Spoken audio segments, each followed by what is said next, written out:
Ողջույն, դուք դիտում եք Civil.net Business-ը, Civil.net Business-ը, ինչպես գիտեք, հարցազրույցների շարք է սկսել ազգային ժողովի ընտրություններին հայտ ներկայացրած քաղաքական ուժերի տնտեսական ծրագրերը քննարկելու համար, եւ այսօր հերթը Հայաստան Դաշինքին է, իսկ իմ զրուցակիցը Հայաստան Դաշինքի падգամավոր Հայ-Հեղափոխական Դաշնակցության անդամ Արթուր Խաչատրյանն է։ Բարև ձեզ։ Շնորհակալ եմ հրավեր ընդունելու համար։ Սիրով։ Պարոն Խաչատրյան, այն դրույթները, որ հրապարակվել են տնտեսական ծրագրի Հայաստան Դաշինքի, դուք խոստանում եք հասարակությանը, ժողովրդին արդյունաբերական վերելք, Հայաստանի տնտեսության կառուցվածքի փոփոխություն։ Ասացեք, խնդրեմ, Եվ տնտեսության մրցունակության աճ։ Այո, ասացեք, խնդրեմ, ինչպես է դա անելու արդյունաբերականացումը կոնկրետ Հայաստանի տնտեսության, որը խոստանում եք, որ ոլորտներն են հատկապես ձեր համար գերակա այդ առումով արդեն ունեք կոնկրետ պատկերացումներ ինչպես է դա արվելու եւ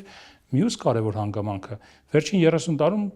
գրեթե բոլոր ուժերը, ովքեր ցանկացել են մասնակցել ընտրություններին, ովքեր հաղթել են այդ ընտրություններում, խոստացել են արդյունաբերական հատվածի զարգացում, բայց մեր մոտ զարգացել է առևտուրը, շինարարությունն ու ծառայությունները հիմնականում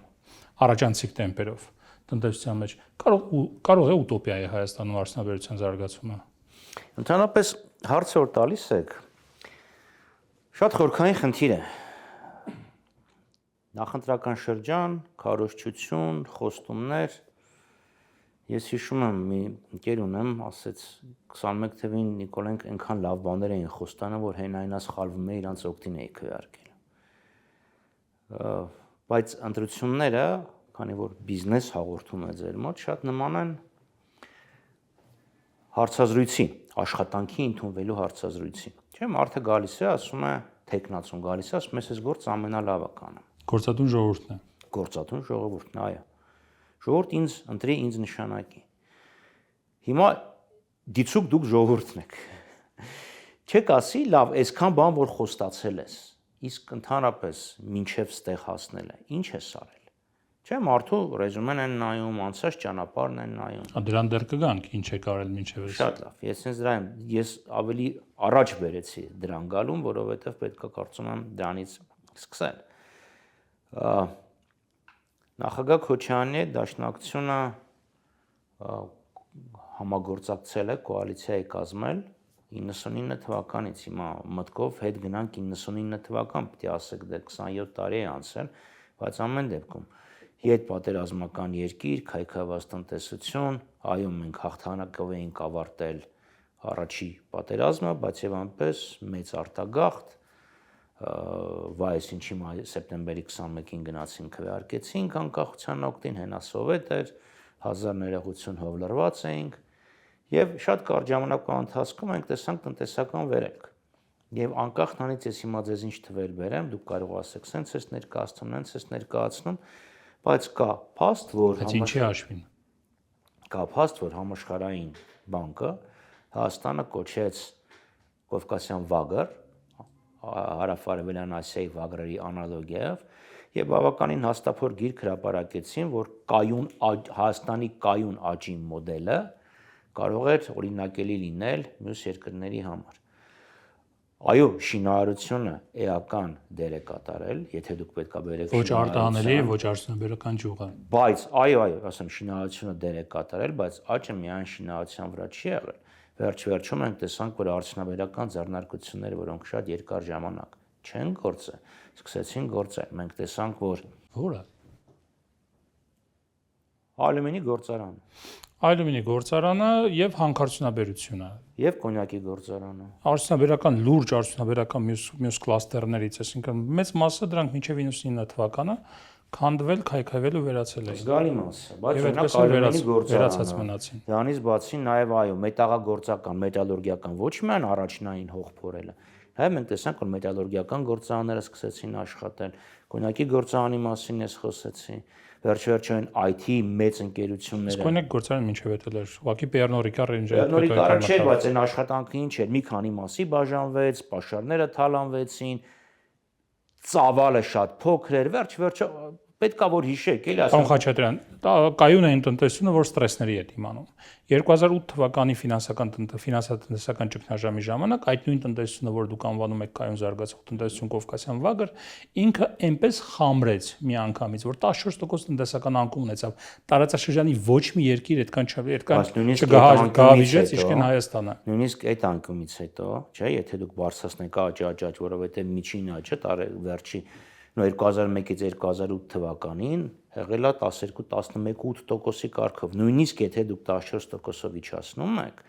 միևնույնն է համեմատելով տարածաշրջանի մյուս երկրները, որպես բազան վերցնելով 2000 թիվը, միևնույնն է մեր տնտեսության վիճակը ավելի բարձր, քան թե Վրաստանում եւ Ադրբեջանում։ Բարձ մաթեմատիկա 6-8 տարի 10%։ Դա Ադրբեջանում հաստատ չէ։ 2010-2008 թվականին Ադրբեջանում հաստատ չէ։ Եթե համեմատում ենք բյուջեները, համեմատում ենք հնաները, չէ, հնա բյուջեն չես կարա չէ, որ ասում եք ավելի չէ, ես ուրիշ բան եմ ձեզ ասում, հա, ես ձեզ ուրիշ բան եմ ասում, վերցրեք բազային թիվ, լավ 100%, 8 տարի աճացրեք 10%-ով, 12%-ով, լավ 11%-ով, մի տարի 14%-ով գցենք։ Եվ համեմատեք մեկ այլ երկրի հետ, որը էլի 100%-ից սկսում է աճում է 5-6-7%-ով, հետո նվազում է 8%-ով։ Եվ տեսեք բացարձակ արժեքով այդ 100-ը 2009 թվականին ինչքան է եղել։ Լավ։ Հիմա դուք ասում եք բյուջեն, է պարզա որ Ադրբեջանի բյուջեն Հայաստանից մեծ է եղել։ Պարզա որ Ադրբեջանի հնան Հայաստանից մեծ է եղել։ Դա համար դու չես կարող համեմատես։ Այ որ իջացնեք մեկ շնչին ընկնող հնավ, այդ դեպքում ես ձեր հետ կարող եմ համաձայնել։ Լավ, հիմա ինչ եք անելու։ Հիմա նույն խնդիրը, էլի շարունակենք, լավ, այսինքն մենք ունեցանք նոր ներդրումներ, այսինքն այն բոլոր բարձրահունչ անունները, որոնք կան, Synopsys, APG Lab, Microsoft Innovation Center, այդ National Instruments, այդ ամեն ինչը սկսեց գալ 2000-ականների սկզբներին։ Հիմա նույն խնդիրն է, եթե դու սկսում ես տնտեսական քաղաքականություն իրականացնել, լավ քաղաքականություն, քո գործողությունները տրամաբանական կապով միտված են լինելու քո խնդրի իրականացմանը։ Ցավոք սրտի մենք այսօր չունենք տնտեսական քաղաքականություն եւ դրա համար այսենց հափրցփոր մեքենաների ներմուծում, հեռախոսների արտանում, մեքենաների ռեմոնտ, իդեպ վիճակագրության մեջ միակ բանը, որին հավատում եմ, դա է, որ մեքենաները այնքան են քանդվում, որ դժոխ փչողները հավանաբար էական ազդեցություն ունեն մեր տնտեսությանը։ Պարոն Խաչատրյան, Հայաստանի տնտեսության կառուցվածքը Ռոբերտ Քոչարյանի ժամանակ տրանսֆերտների եւ շինարարության վրա հիմնված տնտեսություն, միգչել արդյունաբերություն, հետո ինչ որ տրանսֆորմացիաներ, որի ժամանակ էլի դուք եղել եք նաեւ կոալիցիայի անդամ, կոալիցիան կառավարման 2008-ից սկսում, էլի եղել եք կոալիցիոն կառավարման։ Ինչ մի ժամանակ եղել եք, հետո չեք եղել, հետո էլի եղել եք։ Դա եթե մեր մասին եք խոսում, մենք 2009-ին դուրս եկանք կոալիցիայից, 2009 թվականին դուրս եկանք, վերադարձանք կոալիցիա, երբ այն օրվա իշխանությունները շտկեցին իրանց սխալը, հայ-թուրքական հարաբերությունները, 2006-ի կեսերին, 2017 թվականին Հայաստանի տնտեսական աճը 7.5%։ 16 թվականի կեսերին վերադարձավ կոալիցիա, ճիշտ եմ հիշում։ Ես հեստոր դա ասեցի։ Հիմա հարցը նրանում է, եւ դուք ասեցիք, լավ, այո, շինարարությունն է եղել, որովհետեւ վերջ 4 եկեք ընդունենք։ Շինարարությունը որպես տնտեսության խթան ինքը միշտ է գործել։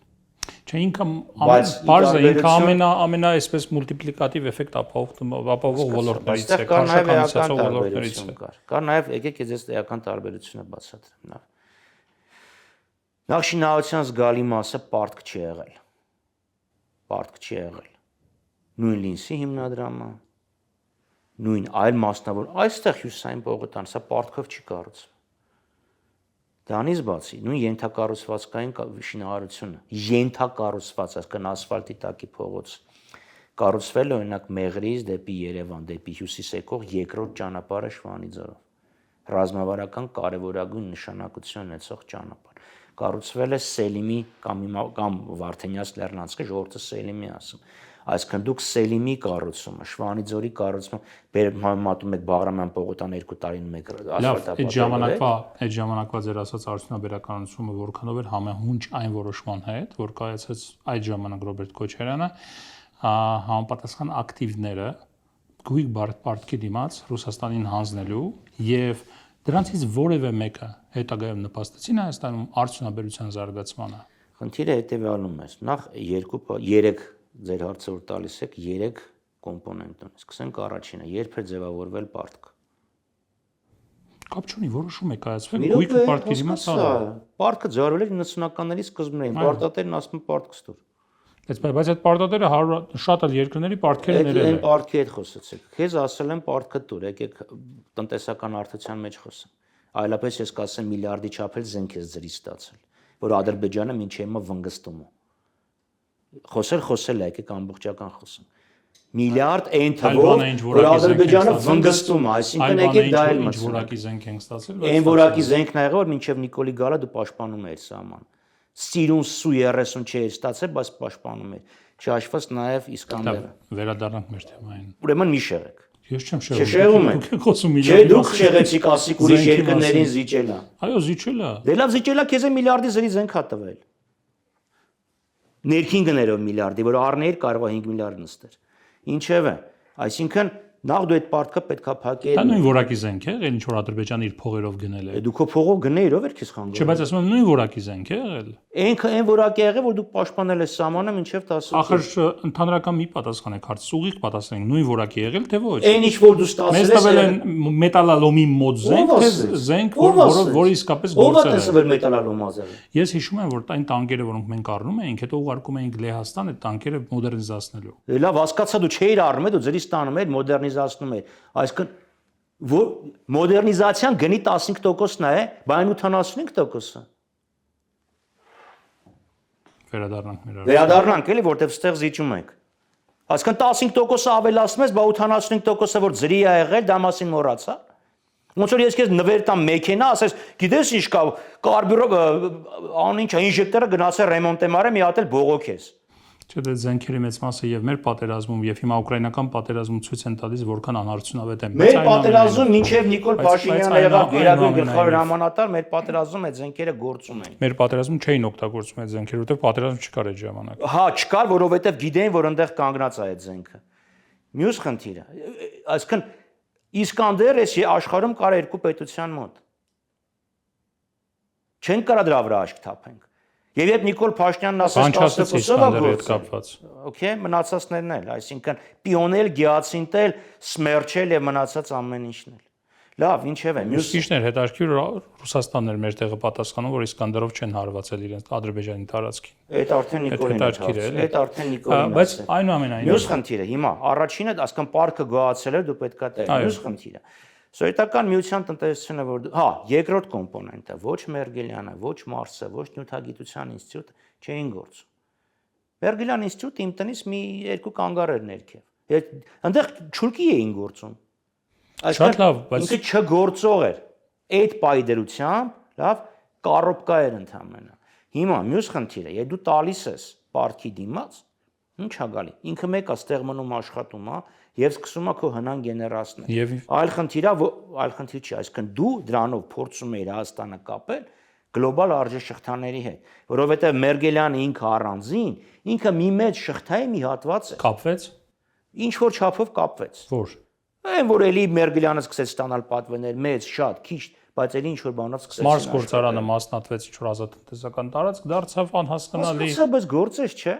Մարսը։ Այսինքն որ չտա էր, ինչ էր լինելու։ Այլ ընտրանքը ինչ էր։ Կարող է ոչ մի բան էլ չլիներ։ Այսինքն քայքավեր ոնց որ Նայրիտը, այդ ավելի լավ էր։ Այսինքն Նայրիտով գնում ես, Ձերժինսկիով գնում ես, ավտոդողերով գնում ես։ Չէ որ օրնականոց են սարքի այդ թաղամասը։ Չէ որ ասում եք լավ ամբողջ թաղամասի մասին չեն կարող նման բան խոսել։ Չէ, նկատի ունեմ գործաների դիմացները։ Ես առաջի մասի նկատի չունեի։ Այն փողոցին նկատի։ Մենք որ երբ որ դուք խոսում եք արդյունաբերականացման մասին եւ որպես ռեզյումե ներկայացնում եք Ռոբերտ Քոչարյանի արածները ժամանակին, դուք ել կոալիցիայի մեջ։ Ես դրա համար բերում եմ այս օրինակը նաեւ։ Ես դուք չթողեցիք ես վերջացնեմ։ Այսինքն կար չգործող ձեռնարկություն, որը ժամանակին եղել է մեծ համակարգի մի մաս եւ իր գործնեության երաշխիքը այդ համակարգի մաս լինելն է։ Առանց դրա ինքը միևնույնն է չէր գործի։ Հիմա գործաները լավ են գործում, վատ են գործում, մեծ են գործում, փոքր են գործում։ Չէ, դե Մերկելյան ինչ որ չափով գործում է։ Չէ, ինչ որ չափով գործում է, չէ։ Իրանք Հայաստանի տնտեսության վրա են աշխատում։ Հիմա ես ուրիշ բան ասեմ, եթե ներդնող գար, նույն ռուսական կողմը, եւ ինքը առներ մարզգործանը, դե ասեք խիծախեցի։ Չէ, եթե ներդրողը առնում է, ներդրողը եթե գումարի դիմաց առնում է, ինքը պետք է այնտեղ ներդրում կատարի։ Հիմա դու բալանսը նայի։ Բալանսը նայի։ Քո պարտավորությունը նվազեց, ի՞նչ տարբերություն։ Զուտ հաշվապահական որ նայես, պարտքից զիջեցի, թե ինչ որ մեկը ինձ փող տվեց, որը մեկը հետ էր գնալու պարտատիրոջ տարբեր։ Չէ, եթե պոտենցիալ ունեցող ակտիվ ես վաճառում, հետաքրքիր է, պոտենցիալ ունեցող ակտիվը ակտիվը աշխատում է, թե ոչ։ Եղբայր, Rover Group-ը պոտենցիալ ունեցող ակտիվա չէ։ Rover Group մեկը BMW-ն ինչքանով էր առել։ Բայց Ռասկուլաչիչ չի արել BMW-ն այդ։ Ինչքանով էր առել։ Կապ չունի։ $1 էր առել, որովհետև պարտք է եղել վրան։ Հիմա ինչ Այո, տարբերություն։ пассивները ավելի շատ են, քան ակտիվները, բայց BMW-ն հո չի վերացրել։ Այդ դեպքում հետ գնանք իմ տված քո երկրորդ հարցի պատասխան, հա, եթե փողը տար։ Ինչ տարբերություն պարտքը տա մարել, թե փողա տվել։ Տնտեսական ներդրում չի արել այնտեղ։ Լսի, ինչ կապ ունի պարտքը տա մարել։ Մենք ակնկալիքով ենք տվել, որ ներդրում անի, չէ՞։ Էլի եմ ասում, դա համար ես տվեցի մի հատ ուրիշ հարց, որին դու ծիրա օժար պատասխանեցիր, ասել աղա, եթե կանխիկով առներ։ Ինչ տարբերություն։ Այսինքն այդ գործանը ստեղ մնացել է, աշխատել է։ Չէ, վերջացնենք։ Մնացել է,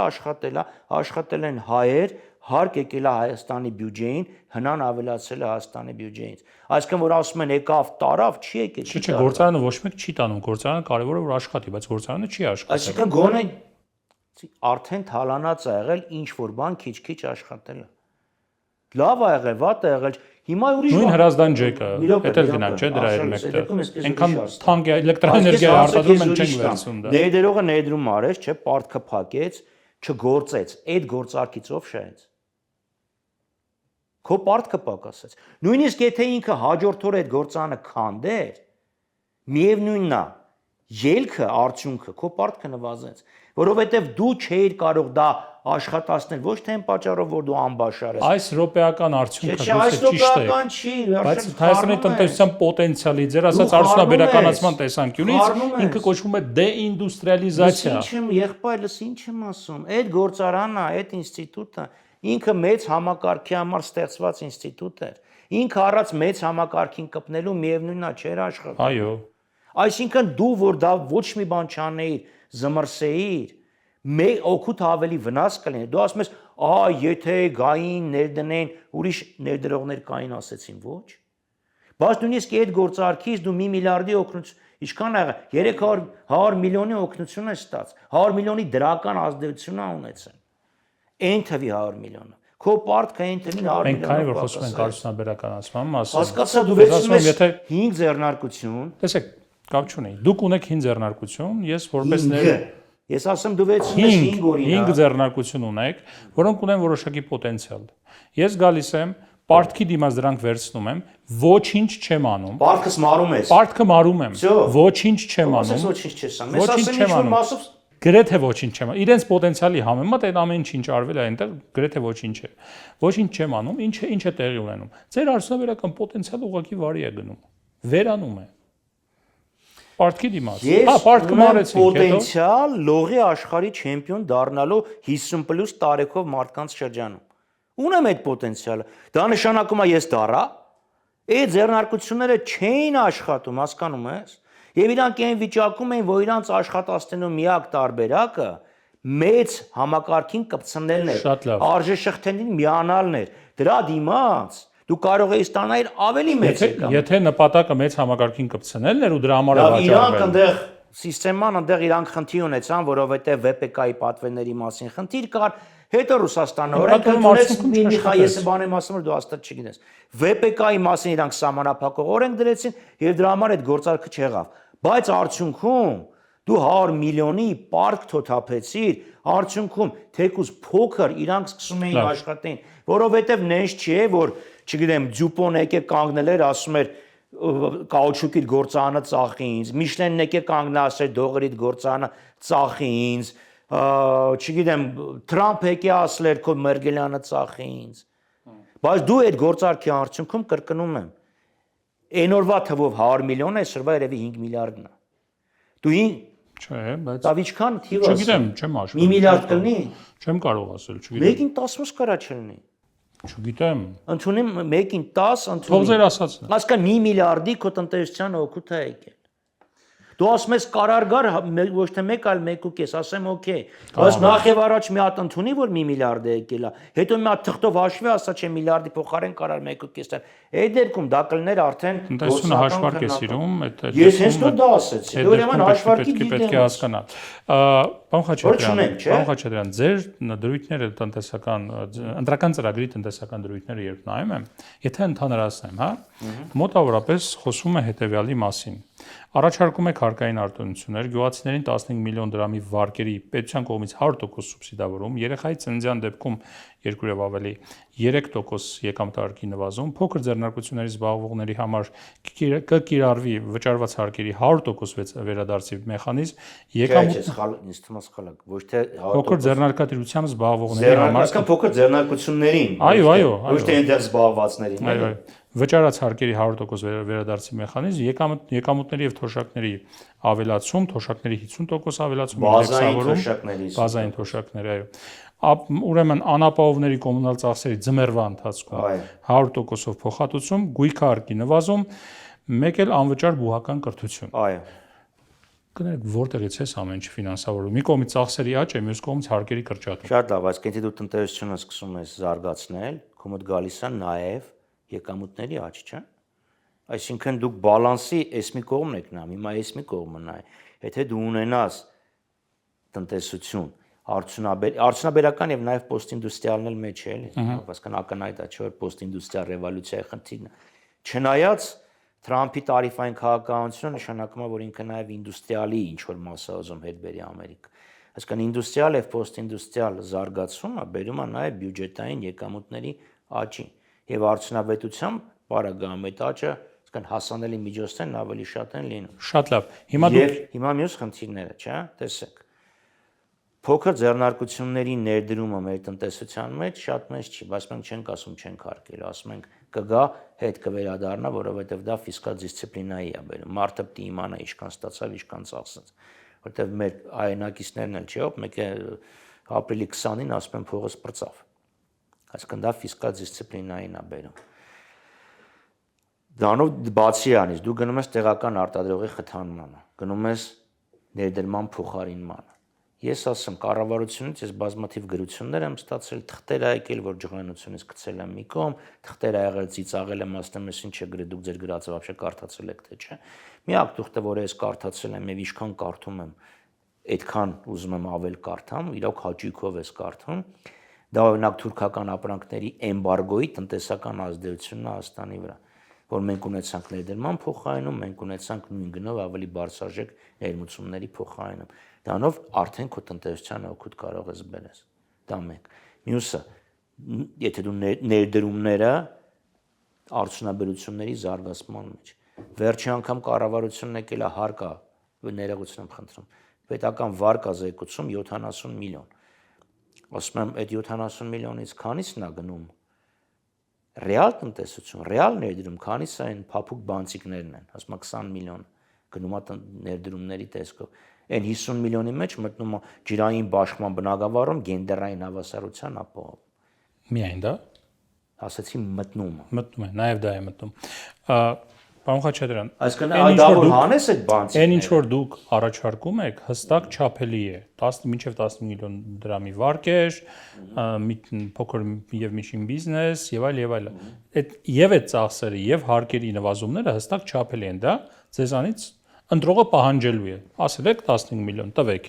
Ասել եք 3%, խնդրեմ։ Բայց այն ինչ որ դուք առաջարկում եք որպես տնտեսական զարգացում, դա դեռ չափելի չի, խոստում է, որ մենք արդյունաբերականացնելու ենք, զարգացնելու ենք եւ այլ։ Այ ինչպես եք դա անելու, որ ինչպես եք դա։ Քո արդյունաբերությունը հնայի 25%-ն է, դա նույն չափելիություն, եթե բարձր տեխնոլոգիական արդյունաբերությունը սահմանես եւ բարձրացնես 10%-ի, դա հստակ որ հատկապես որ ոլորտներն եք նպատակը դրել առաջնային զարգացնել դա արդյունաբերության մեջ։ Այն ոլորտները, որտեղ դու ունես մրցակցային առավելություն, ունես հումքային ապահովում։ Որոնք են դրանք։ Օրինակ, ոչ թե մետաղի հումք արտահանես, այլ օրինակ հավելյալ արժեք ստեղծես նոր արտահանես։ Խոսքը օրինակ որ մետաղի եւ դրանից բացի նույնն էլ օրինակ մոլիբդենի հետ կապված։ Դրանից բացի Բայց այդքան ժամանակ եկել եք իշխանության մեջ ստեղծեք այդ պղնձաձուլարանը։ Ինքան թող մեր ստեղծածի չափ մեկը ասի 10%-ը Պղնձաձուլարանը ինչն էր խնդիրը, որ դա հասկացա քիչ-քիչ սկսում է սարքել, չէ։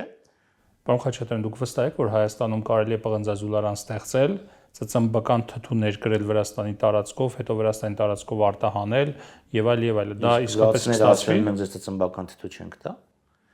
Կամ նույն այդ արտանետումները, հասկանում եք, չէ՞ որ ինքը կարող է նաեւ հումք հանդիսանա։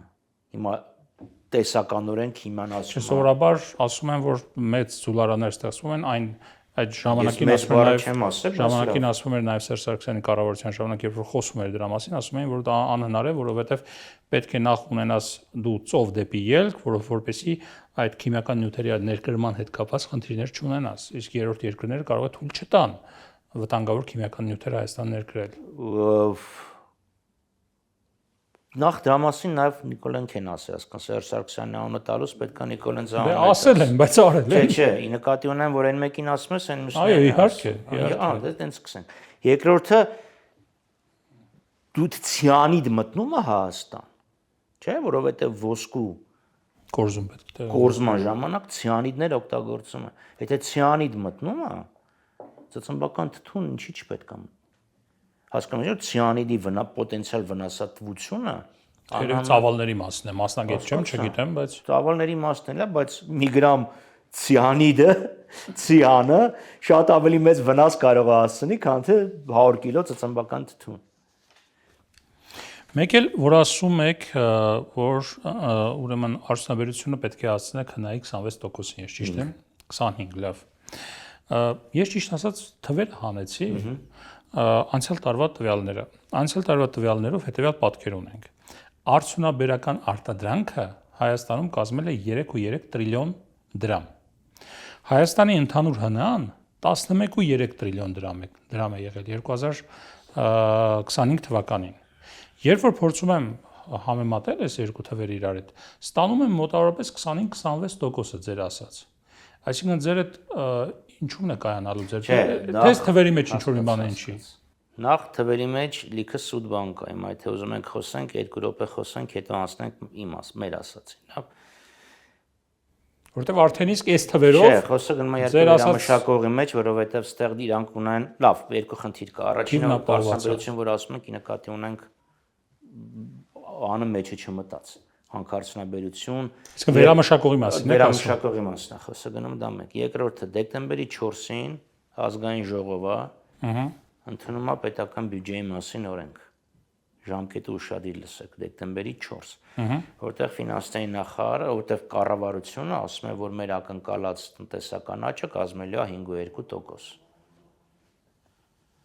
Այո։ Հունվարի 1-ին պարզվում է, որ մեր աճը կազմել է 7.2%։ Այսինքն մարդ պետք է պանիկովսկի լինի, որպեսզի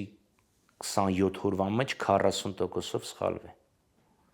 Կնականայտ է, որ իրանք դա նկարել են, որպեսզի ցույց տան, որ չէ մենք 7%-ի աճ ունենք։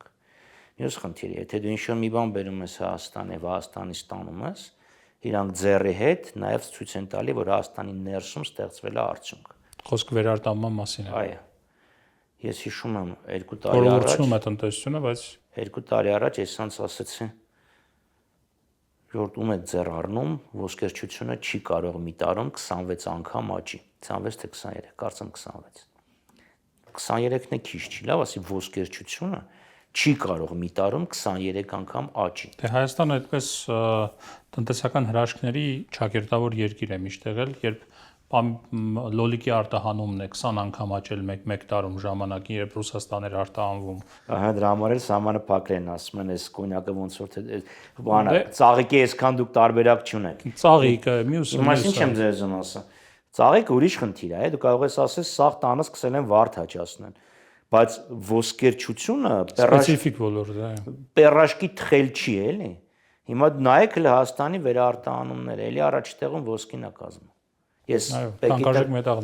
Պեկի տվյալները ունեմ, առաջի կիսամյակի, իրանք գոնե անցյալ շաբաթ դեռ չէին հրապարակել տարեկան։ Այսինքն իրանք ինչ են, ինչ-որ բան բերում են Ռուսաստանից, հանում են դուրս, բայց նաև ցույց են տալի, որ իբրև ներսում ոսկերիչները վրան աշխատում են։ Հիմա եթե մենք այս ամեն ինչը զտենք, կտեսնես, որ իրական թվերը անհամեմատ ավելի փոքր են։ Դե այդ դեպքում եթե խոսքը վերամշակող արդյունաբերության մասին է, ապա վերամշակող արդյունաբերությունը անցյալ տարի կազմել է ավելի քիչ, տվյալ դեպքում 500 միլիարդի կարգի է կազմել մոտավորապես։ Չէ, թվերը կան։ Այո, ի նկատի ունեմ, եթե սա էլ կրկնա 17%-ի մասին շատ լավ, ի նկատի ունեմ, եթե սա էլ կրկնապատկենք, այս թիվը, ձեր ասած 26%-ը ոչ մի ձև չի լինում։ Ինչ 16-17%-ը հիմա 26 ես դարձնում։ Վերամշակողն է 16-17%։ Բայց ինչքան է։ Նայ կարծեմ այդքան այդ կարգի է։ Այդ կարգի է։ Փոքր է շատ։ Որովհետև այն նույնի մեջ լաբորակոթի մատակարարում կա եւ այլն, այսքան ամեն ինչը մտցել են դրա։ Հա, կներեք, վերամշակողը 2 տրիլիոն է մոտավորապես, բայց ելի էստեղ ենթադրում եմ այդ ոսկու չափաբաժինը բավականին մեծ է, Դա համար եմ ասում, եթե դու զտես, հանես օրինակ լաբորակոթի մատակարարումը, ոսկին զտես հանես։ Ոչ միայն ոսկին, էլի մնացածը հանես, որտեղ ելի եմ ասում, չես կարող գազ դեկտեմբերի 4-ին անցկացնես բյուջե կանխատեսելով 5.2% տնտեսական աճ 27 օրից 7.2%-ի հասնես, չի լինում տենց բան։ Այնուամենայնիվ կարծում եք, այս վերջին հարցն է, որ այս բոլոր չափելի տվյալները, եթե դուք գաք իշխանության, հարկերի նվազում, ծախսերի ավելացում 4 տարում կամ 5 տարում կիրականացնեք արդյունաբերության զարգացման նվազեցում միաց, որովհետև երբ քո տնտեսությունը աճում է, հարկան եկամուտները շատանում են։ Դե հա, բազան մեծանում է, եկամուտները աճում են։ Նմանապես, չէ, կարող եք ասեք գույքահարկի նվազեցում բա հետո հիմա գույքահարկը ստեղ նվազում է, բայց եթե դու պերճանքի հարկ ես մտցնում, ինքը համայնքային բյուջեն պերճանքի շքեղության հարկի հետ կապված դուք իսկապես հաշվարկել եք դրա էֆեկտը, որովհետև կհիշեք Սերժ Սարգսյանի կառավարման տարիներին մի պահ մտցվեց շքեղության հարկը ավտոների հետ կապված։ Եվ դա հանգեցրեց ոչ թե այդ ավտոներից եկող ուրեմն հարկի ավելացման, Ռաստամոշկայի տեսանկյունից, այլ ավելին նվազեցման։ Ես հիշում եմ այն ժամանակ Վարդան Այվազյանն էր այդ հարկի մասին եւ ի սկզբանե խոսեց այդ հարկի մասին եւ հետո նաեւ դեմ էր խոսում այդ հարկին, որ պետք է հանել սա եւ հանվեց։ Մեքենան ներմուծում ես այդ տունը, որ արդեն կառուցել է, չես կարող աղյուս քանդես, երրորդ հարկը քանդես կամ չգիտեմ, երկրից արտահանես։ Ստեղ տեսեք, ես դեռ 19 թվականին այս օրենքը որ ընդունեցին, գույքահարկի ես մի հատ վարժություն էի արել եւ ես այն ժամանակ պատգամավոր չէի, Թունյան Բաբկենին էի ֆայլը ուղարկել, որ հիմնական հարվածը գալիս է միջին, այսինքն աճը որ նայում ես, որ մոտ արկում ես շուկականին կադաստրայինը հիմնական հարվածը գալիս է միջին գույքի վրա, միջին խավի վրա։ Աճը այս ներքևի հատվածում ավելի քիչ է եղել, որովհետև իրանք արդեն մտարկված են, էլի իրանք այդ քառօքսիմետրով հաշվարկ տես բան չկար, իրանք կադաստրային չկար, շուկայականով էր վաճառվում։ Այսինքն այս դեպքում դու կարող ես դա փակել։ Որտեղ մեքենան էլի եմ ասում, թանկա չեմ բերում։ Մոտեցումը, որ ասում եք արդար պետք է լինի, հարուստները մեծ հաշվով շքեղության, այսինքն կոպիտ ասած հարուստները պետք է վճարեն, այն ինչ որ չեն վճարում աղքատները կամ չունևորները։ Ոչ, ես տենց չէի ասեն, ինչ որ չեն վճարում աղքատները, ես ասում եմ հետեւյալը։ Շատից շատ, քիչից քիչ սկզբունքն է։ Այսինքն ոչ պրոգրեսիվ հարկման, հիմա դա մասին չխոսենք, բայց բուն պրոգրեսիվ հարկման ցանկացած բնակավարի ոչ միայն եկամտային։ Տրամաբանությունն ինչից է, այդ մարդը, որը ավելի շատ հարստություն, ինքը դա վերցրել է հասարակությունից։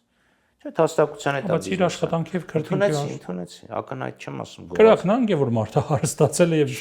ջանք ու եռանդ է ներդրում, ինչի՞ ուզում ավել արկեք իրեն։ Բայց խոսքը գնում է սոցիալական պատասխանատվության եւ բեռ, ես սանդղակի գաղափարն է։ Կվերցնի բիզնեսը կգնա Հայաստանից։ Սի վերցնող արդեն վաղուց վերցել է, թող չասեն լավություն եմ արել, լավ։ Գնացող արդեն գնացել է, այդ թող չփորձեն ասեն, վատանես կփագեմ խանութս կգնամ Ամերիկայում կբացես։ Կարանայր կգնայր բացած կլներ։ Թող չփորձեն իրանց խանութները մտցնեն աչքս, մի հատ էլ ցույց տան թե լավություն են կանում, որ քո համար խանութ ենք աշխատացնում կամ 16 ժամ մոյկեքում ենք աշխատացնում։ Այդ չեմ ուզում դες բաներ ընդհանրապես լսեմ։ Գնացող արդեն գնացել էր։ Հիմա եթե դու ավելի շատ ես վերցնում, պետք է ավելի շատ տաս։ Այդ է սա գաղափարը։ Եվ Թուրքիայի հետ կապված, որ ասացիք ամենահաճույքով կարդում եմ այդ փաստաթուղթը, որ Կարող կիսեմ, կարող նվեր ուղարկեմ։ Չեմ ասում նվեր կիսել, քանի որ հիմա խոսում ենք Թուրքիայի հետ հարաբերությունների կարգավորման եւ այլի մասին, եթե դուք գաք իշխանության Թուրքիայի հետ առևտրային հարաբերությունները կտրելու եք, Ինչ են կանելու։ Առևտրային հարաբերությունները, այսինքն այն ներկրումները, որ Թուրքիայից տեղի ունենում դեպի Հայաստան, դադարեցնելու եք էմբարգո եք դնել թուրքական ապրանքների ներկրման վրա։ Նայեք, Թուրքիայի հետ առևտրական հարաբերություններ չունես, ինչ որ գալիս է երրորդ երկրներով։ Այո, բայց գալիս է։ Մեր Թուրքիայի հետ մեր հարաբերությունները Թուրքիայի հետ հարաբերությունների դիվանագիտական հաստատում, բայց ոչ ի հաշիվ քո իրավունքների։ Այսինքն աշխարհում կա քանի երկիր, համարենք 250 եւ ամեն երկիր երևի մի 5 հատ խնդրեմ ունի իր հարևանների հետ։ Դա չի նշանակում, որ երկրներն իրար հետ պատերազմ են։ Այդ սուտը թող Նիկոլ Փաշինյանը։ Խոսքը տնտեսականի մասին է։ Տնտեսական էմբարգո կիրառելու եք թե ոչ։ Ցանկացած, եթե փոքր տնտեսություն եւ մեծ տնտեսություն իրար հետ հարաբերվում են, դու պետք է պաշտպանես քո սեփական տնտեսությունը, որտեղ մեծ է իհարկե կլանելու ավելի մեծ պոտենցիալ ունի։ Նույն գյուղատնտեսության բնագավառում Թուրքիան աշխարհի այն երկրներից, որ ամենաշատն է սուբսիդավորում օրինակ իր գյուղատնտեսությունը։ Նույնիսկ եթե վերցնեք տնտեսական զարգացման եւ համագործակցության կազմակերպությունը OECD-ին, Թուրքիան ամենաշատ սուբսիդավորողն է։ Եթե ինքը սուբսիդավորում է, դու չես կարող սուբսիդավորես։ Ավելի կոնկրետ դու պետք է կարողանաս քո շուկան պաշտպանես արտաքին էքսպանսիայից։ Ինչ պետք է անես, քվոտավորես իրենց ապրանքները։ Քվոտավորելը մեկ, մյուսը կարող է լինի քվոտավորելը։ Մյուսը քո սեփական ձեռնարկություններին սուբսիդավորումն է։ Այնուամենայնիվ չեք կտրել Թուրքիայից ներկրումները։ Թուրքիայից ներկրումները, եթե գալու են, պետք է գան, բայց ավելի լավ է տենց ուղակի գան, քան թե Պարսկաստանից կամ Վրաստանից գան, ասեն թուրքական։ Քվոտավորումը կարող է սահմանափակման ձևերից մեկը լինի։ Ինչ որ բաներ, որոնք քո տնտեսությանը խփելու են, պետք է սահմանափակես։ Դե դա արդեն թիրախային տնտեսական քաղաքականություն է։ Չէ, տեքստիլի եկամտաբերությունը մեծ չի, բայց տեքստիլի սոցիալական ազդեցությունը շատ ավելի մեծ։ Հասկացա, խոսքը թիրախային քաղաքականության մասին է, ոչ թե էմբարգոյի։ Չէ, մենք էմբարգոյի մասին չենք ասում, մենք ասում ենք քո տնտեսությունը պետք է պատրաստվի։ Չէ, որ էմբարգոյի թուղթը հաջողքով եք կարդում դրա համար։ Հա, որովհետև որոշ բնագավառներում նույնիսկ կենցաղային քիմիայում սկսել են քո ձեռնարկությունները աճել, որտեղ թուրքական չգիտեմ, ես դրանք ինչ են արտադրում, մենք տանը երևի մի։ Այո, բայց նաև շատ էին դեպքերը, որ Թուրքիայից ուղիղ պատրաստի ապրանքը չէինք ներկրում, բայց հումքը ներկրում էինք, այստեղ ապրանք էինք սարքում էմբարգոյի ժամանակ։ Հասկացա, բայց այդ դեպքում ավելի արժեքը քո մոտ էր մնում։ Այո։ Այսինքն նույնիսկ այդ պարագայում դու նվազեցրեցի Թուրքիայի կախվածությունը։ Շնորհակալ եմ զրույցի համար։ Civil and Business տաղավարում ես զրուցեցի Արթուր Խաչատրյանի հետ։ Առողջ եղեք, կհանդիպենք։